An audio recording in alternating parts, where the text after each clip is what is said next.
नमस्कार, प्रणाम। और कैसे हैं आप सभी लोग? उम्मीद करते हैं आप लोग अच्छे होंगे और अपनी पढ़ाई में व्यस्त होंगे। देखिए, आज का जो मेरा टॉपिक है वो है blood. It is most common body fluid in higher organism. अगर हम हिंदी में बोले एनसीईआरटी में, तो मैंने आपको बहुत आसान शब्दों में बताया था कि हमारा रक्त जो होता है यह हल्का सा जल से कुछ भारी, मतलब पृष्ठवंशियों में और अपृष्ठवंशियों में, यानी नॉन कार्डेट्स और कार्डेट्स में ये आपका हल्का सा जल से कुछ भारी, स्वाद में नमकीन सा, क्षारीय प्रकृति का होता है। इसका पीएच मान 7.4 होता है और ये ब्लड प्लाज्मा और ब्लड कणिकाओं में बटा होता है।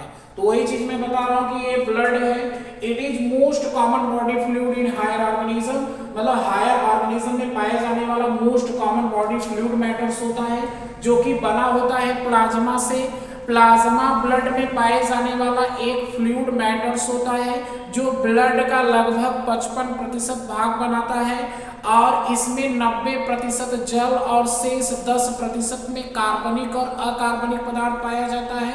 कार्बनिक पदार्थ में कार्बोहाइड्रेट, प्रोटीन, वसा एवं खनिज लवण होते हैं, जबकि अकार्बनिक पदार्थ में carbon, hydrogen, oxygen, nitrogen, sulphur एवं फास्फोरस भी पाए जाते हैं। ठीक है, तो यहाँ पे आप देख सकते हैं कि ब्लड कॉर्पसल्स और प्लाज्मा में डिवाइड होता है। जो रक्त कणिकाएं होती हैं, रुधिर में पाई जाने वाली रुधिर कणिकाएं होती हैं, ब्लड कॉर्पसल्स होती हैं, उनका इंपॉर्टेंट रोल 45% होता है ब्लड को बनाने में, जबकि 55% अकेले प्लाज्मा का होता है। तो ब्लड कॉर्पसल्स होते हैं, ये extra cellular fluid slightly matter होता है, एल्कलाइन नेचर का होता है, जिसका पीएच मान 7.4 होता है। तो जो आपका ब्लड होता है ये जनरली 3 टाइप्स के सेल से मिलकर बना होता है। एक आपका रेड ब्लड सेल होता है, एक आपका रेड ब्लड सेल होता है जिसको आप आरबीसी कहते हैं। ठीक है, एक आपका रेड ब्लड सेल होता है जिसको आप आरबीसी कहते हैं। आरबीसी का दूसरा नाम इरिथ्रोसाइट होता है। आरबीसी का जीवन काल 120 दिन होता है। ठीक, ध्यान से सुनिए, आरबीसी रेड ब्लड कॉर्पसल्स, जिसका दूसरा नाम इरिथ्रोसाइट है, जिसका जीवन काल 120 दिन होता है। सभी प्रकार के रक्त जो फॉर्मेशन होता है, आरबीसी का फॉर्मेशन होता है, वो बोन मैरो से होता है। जो आपका आरबीसी होता है ये नॉन न्यूक्लिएटेड होता है। ठीक है, और ये ह्यूमन में नॉन न्यूक्लिएटेड होता है, लेकिन जो ऊंट और लांबा होता है उसमें न्यूक्लिएटेड होता है। इसमें आरबीसी हमारे पीएच को और टेम्परेचर को भी मेंटेन करता है। और आरबीसी में एक आपका ऑक्सीजन कैरिंग मॉलिक्यूल्स पाया जाता है, जो एक रिस्पिरेटरी पिगमेंट पाया जाता है जिसको आप हीमोग्लोबिन कहते हैं। हीमोग्लोबिन ऑक्सीजन और आयरन के साथ कंबाइंड होता है, जो ऑक्सी हीमोग्लोबिन का फॉर्मेशन करता है। और आपको मैंने बताया था कि इसमें एक ऑक्सीजन कैरिंग मॉलिक्यूल्स होता है जो आपका हीमोग्लोबिन होता है। हीमोग्लोबिन एक रेस्पिरेटरी पिगमेंट होता है जो 4 पॉलीपेप्टाइड श्रृंखलाओं से मिलकर बना होता है, 2 अल्फा 2 बीटा। और यहाँ तक कि आपको मैंने बताया था कि हीमोग्लोबिन हमेशा 12 से 15 मिलीग्राम होता है 100 ml ब्लड में। अगर आप उसको मेजर करेंगे तो 12 से 15 मिलीग्राम हीमोग्लोबिन पाया जाता है एक हेल्दी पर्सन में। फीमेल में थोड़ा सा कम होता है क्योंकि मैच्योरेशन साइकिल में थोड़ा सा ब्लीडिंग होता है, इस वजह से फीमेल में जो है वो हीमोग्लोबिन का लेवल कुछ परसेंटेज कम होता है, 1 से 2% कम होता है, वो 13 होता है मैक्सिमम। अब एक बात ध्यान दीजिएगा कि आरबीसी में तो मैंने आपको बता दिया कि ऑक्सीजन कैरिंग मॉलिक्यूल होता है, नॉन न्यूक्लिएटेड होता है। कोशिश कर रहा हूँ कि कोई चीज छूटे नहीं।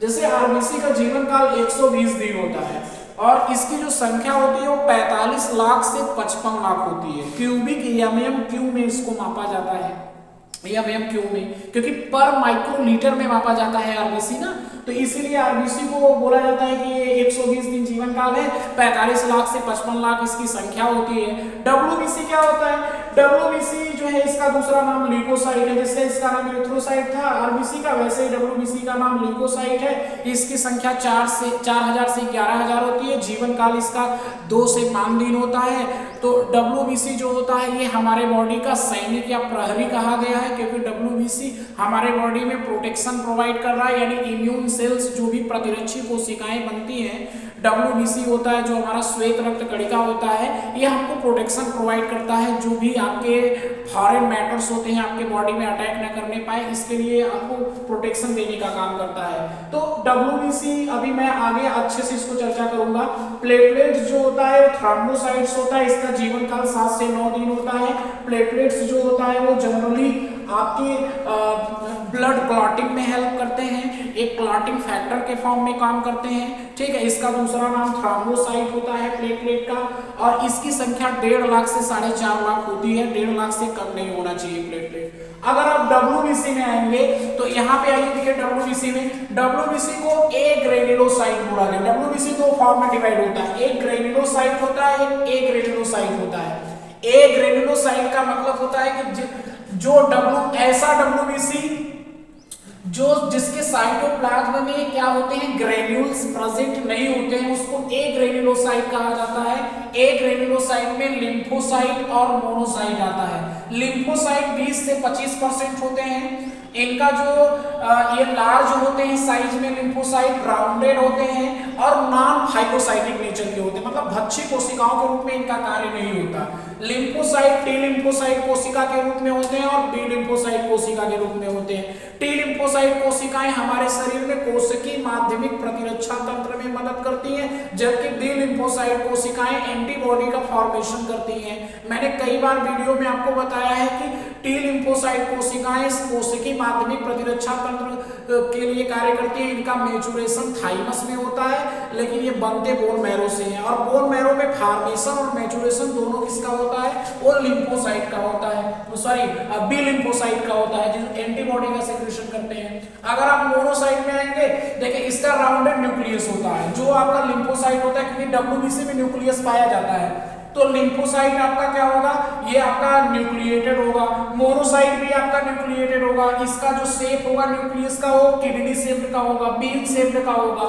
और अगर आप ग्रेन्युलोसाइट में आएंगे तो ऐसा जो है ब्लड सेल्स, ऐसा जो है WBC या ल्यूकोसाइट जिनके साइटोप्लाज्म में ग्रेन्यूल्स पाए जाते हैं, उन्हें ग्रेन्युलोसाइट कहा जाता है। ग्रेन्युलोसाइट में इस्नोफिल होता है, बेसोफिल होता है और न्यूट्रोफिल होता है। इस्नोफिल जो होता है वो आपका बाइलोब्ड न्यूक्लियस के रूप में डिवाइड होता है, 2 से 3% होता है। इस्नोफिल एलर्जी रिएक्शन के लिए रिस्पॉन्सिबल होता है, शो करता है, क्योंकि एलर्जी आप जानते हैं कि जब हमारे शरीर की कोशिकाएं बाहरी वातावरण से अपना संतुलन नहीं बैठा पाती है तो उसको एलर्जी कहा जाता है। तो इसका न्यूक्लियस बाइलोब्ड होता है, ये नॉन फाइगोसाइटिक नेचर का होता है, मतलब ये फाइगोसाइटिक नेचर का नहीं होता है, सीधी सी बात है। बेसोफिल जो होता है, बेसोफिल का जो न्यूक्लियस होता है, ये आपके जनरली क्या होते हैं, इसका न्यूक्लियस बाइलोब्ड होता है, इसका न्यूक्लियस जो है 2 to 3 लोब्ड होता है, इसलिए इसका न्यूक्लियस 3 लोब में डिवाइड है बेसोफिल का। जब न्यूट्रोफिल में जाएंगे ना तो न्यूट्रोफिल को जो है पॉलीमार्फा न्यूक्लियर ल्यूकोसाइट बोला जाता है, PMNL बोला जाता है, PMNL, क्योंकि इसका शेप बदलता रहता है, बहुत सारा शेप है, मल्टी न्यूक्लिएटेड है। चूंकि न्यूट्रोफिल लगभग कितनी संख्या में होते हैं, ये 64% होते हैं न्यूट्रोफिल, ठीक है, जिनका स्ट्रक्चर आप देखेंगे वो मल्टी लोब होता है। तो एक बात और याद रखिएगा कि जब आप सेल या ब्लड सेल्स पढ़ते हैं तो ब्लड सेल्स में इसको कॉन्सेप्ट क्लियर किए रहिए, कौन सा न्यूक्लियस कैसा होता है, ठीक है। तो ये हो गया आपके ब्लड और ब्लड सेल्स के बारे में चर्चा होगी, ठीक है। तो आप लोग इस टॉपिक को बहुत ध्यान से आप लोग पढ़ेंगे, कोई दिक्कत होगा तो आप लोग इसको पूछ लेंगे, ठीक है। देख लीजिए, इसको ध्यान से स्क्रीनशॉट ले सकते हैं इसका, ठीक है। तो ये आपको मैं समझता हूं कि आप लोगों को ये चीजें कंफर्म हो गया होगा, ठीक।